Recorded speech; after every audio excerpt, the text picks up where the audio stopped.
So we just finished the retro stuff, the Atari, NES, Super NES, and Genesis games, and Riley is winning by 1 gold Mario coin at 4, 3 gold Mario coins at 3.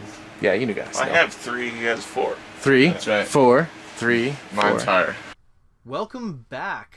We've made it to part 3 of the Bag of Mediocrity. Now, you just heard the mid-game tally of coins here.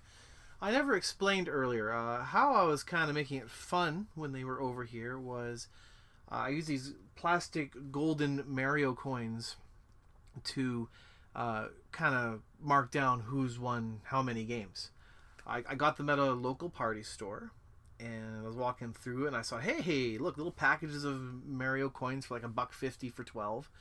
So I bought 3 packages, and that was about 36 coins. Well, not about. 3 times 12 is 36. So we were doing that. So every time they won a game, I'd give them a coin. It just was a really easy way to keep track. Previously, I've had contests like this, and I've just used paper to tally up points, which each game having a different point value, and maybe there's some secret challenges they may come across which would earn more points.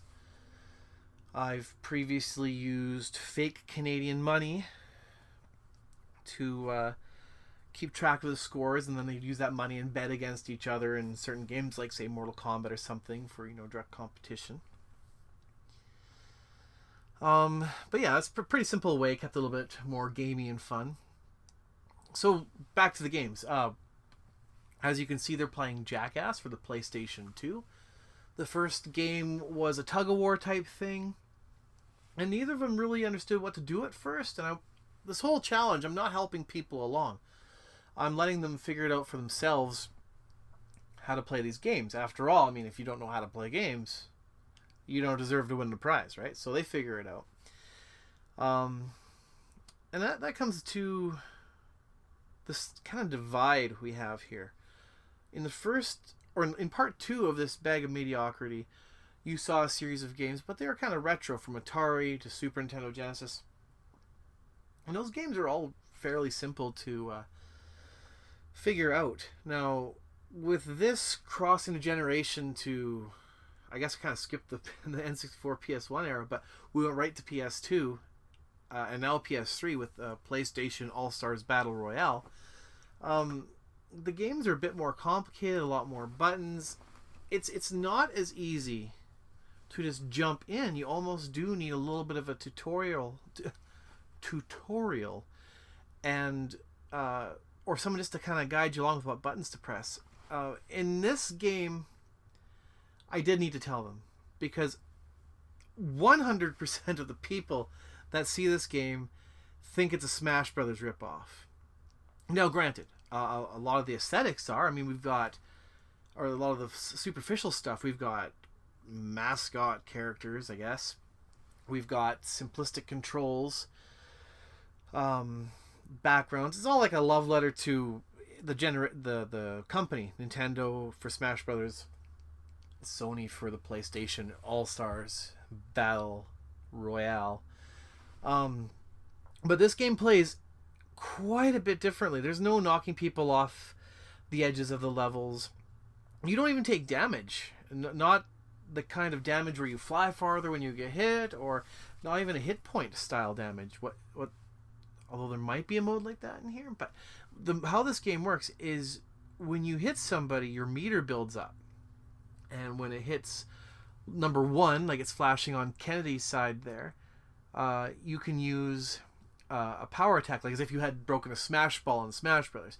You'd get your character's strong attack, and if that attack connects, you get a kill, which adds a point to you. You can build it up to level 2 or level 3.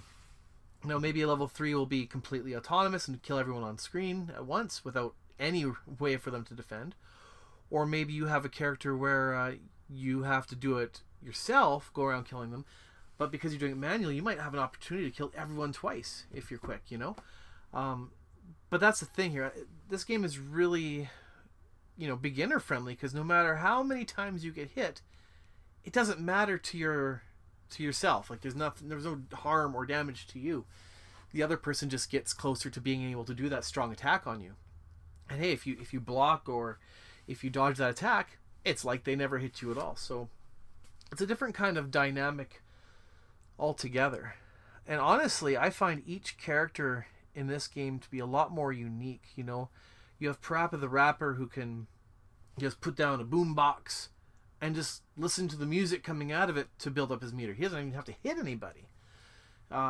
Emmett, like Riley's playing as from Starhawk, he can call down an armory and just pick out whatever weapon he wants.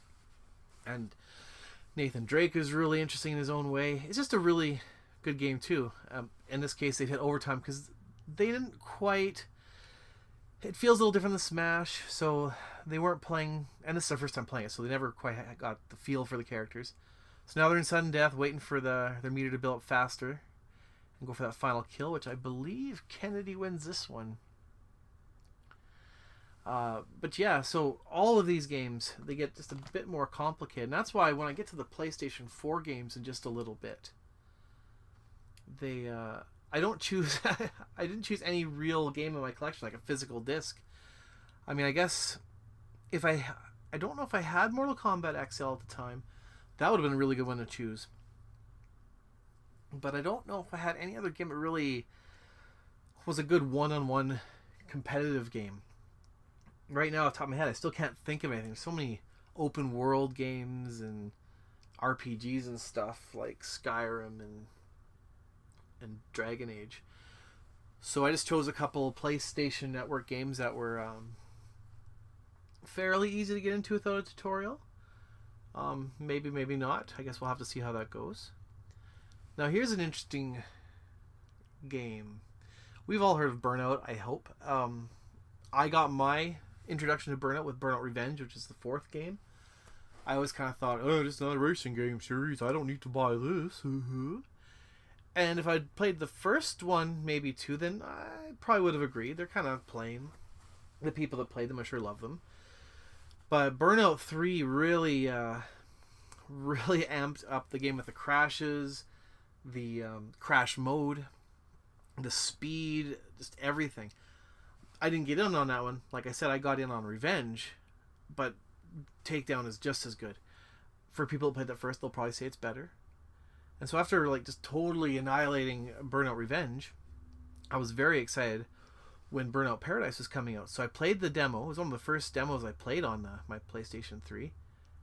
And I was very unimpressed by this game. First, there's no crash mode. And that still bugs me. You know, I mean, they replace it with something else, but it's not anywhere near as fun. But man, I still bought this game because I do tend to want to get every game in a series.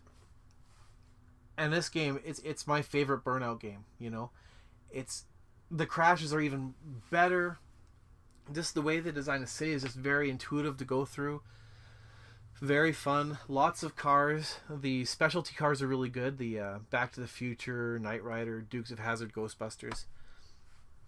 And there was so much add-on content that was free that I was very happy to buy the extra content that cost barely any money, like the whole extra island they gave in. I think it was $10. It was great, or $5. I don't know how much it was. But what they're playing now is the party add-on, and it's probably the most disappointing add-on next to the pay $5 to unlock everything add-on. The online mode in this was fantastic, up to 8 players doing all these stunts and events. It was just perfect. But there's no at-home multiplayer mode for this game, and so when they released party, I'm like, yes. But as you see, it's just this turn-based, very simple challenges. It's fun for a few minutes, but ultimately it's not that great.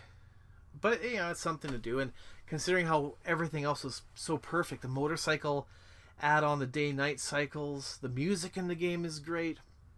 I was also very excited when I heard they were making an HD cleaned up version for the PlayStation 4. And it just came out like last week, the week before. I tell you, the re-releases this generation are just way too expensive for me. I paid like probably $20 for this game brand new. And now they're wanting $50 for it years later, just cleaned up a little bit. I'm sorry. I can't stand by that. I'll hopefully buy it used, because I really do want to play it on the PS4, but I'll be more than happy to stick with my PlayStation 3 if it means I don't spend $50 on it. So we're almost done Burnout Party. Let's just see here. Yeah, it's got the land a double barrel roll. Yeah. All right. So yeah, no, Burnout Paradise is really, really a fun game. Now, here's where I would probably drop $50 on the cleaned up new Burnout Paradise, and that would be if they added a VR mode.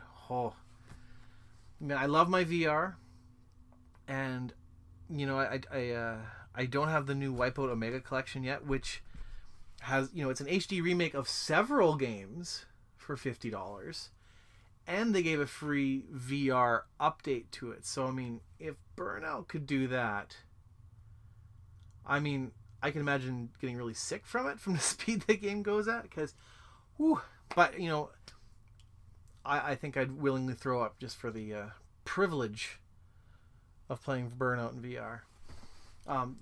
You know, there's been a couple games since Burnout by Criterion, the developers. They made them in for the Need for Speed series. There was Most Wanted and Hot Pursuit, and they feel a lot like Burnout Paradise. I would like to play them again, but they just weren't quite as good. So a new Burnout would be pretty fantastic. Maybe the HD remaster was a way to gauge how much people wanted a new Burnout. Yeah, so the contest is almost over for these guys. How we were feeling at that point was a bit tired. We're all adults now, so everyone has a busy life. We only had a couple hours to get through these games, and of course talk between games and everything.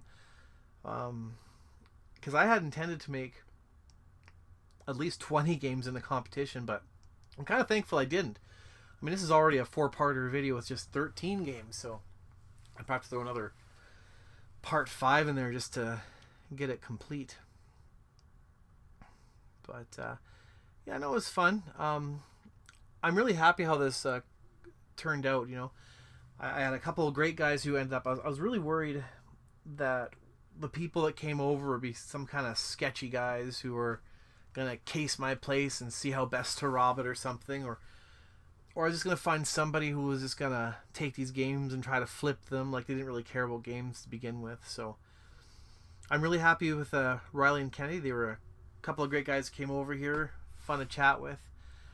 I guess I'm kind of disappointed that there was that I couldn't get more people over to play the games, but I can't imagine getting that organized. That'd be pretty hard to do. So Burnout is done, yes. Riley winning with the last one because it was worth double the points. So was that fair? I guess that's what the game said. So Nidhogg, that is the PlayStation 4 game I chose because I thought I would choose a game that best represented the graphical powerhouse of the current generation of video gaming. This is a very simple looking game, and you can play it very simply, but there's a lot of technique involved in here with throwing the sword. What you don't see employed here is when they're fencing, you can stand next to each other and like raise and lower your sword incrementally to different levels and actually kind of ting ting ting ting ting ting kind of like battle each other. It's a really kind of I guess like Urban Champion is a really good comparison to this. Only that's a lot slower, but it's got that whole same rock paper scissors kind of situation, and you've got the whole getting to the other end of the screen. Wow, I never once considered this is like Urban Champion. Incredible. But it is really fun in 2-player mode. They were nice enough to input a single-player mode into this game, but it's kind of drab. It's kind of fun too if you allow yourself to have fun, but you have to really suspend your disbelief that you're not playing against another person. But it's very simple. I haven't played Nidhogg 2 yet. The art style kind of throws me off a bit, but that's just superficial stuff. The game might be really, really brilliant. I just want to make sure I don't narrate past the end of this video. I want to make sure I get everything I need to say in here. Dive kick. You know, I had a friend show me this game. I didn't really care for it the first time, but it also stuck in my head as a game I needed to check out again. It is really fun. It's actually got a lot more technique in it than you think. The little hops you have to make to move ahead, or the big hops, which leaves yourself very susceptible to being attacked. The humor is pretty funny. The characters are kind of neat. It's not a great game. I wouldn't pay more than $5 for either this or Nidhogg, and I don't think I did. I think I got them on sale. But it's a fun game. Another really great example of a quick, easy to get into game. This one doesn't take a lot of practice to figure it out. You just jump or dive and kick. That's it. Whole game. You need to perfect your techniques, but the game itself is very simple. So I think I ended this series off with a very simple game, just like I started. Freeway dive kick. So yeah, with this almost coming to an end, I guess all that's left to do is to make part 4, where I'm going to have a tally.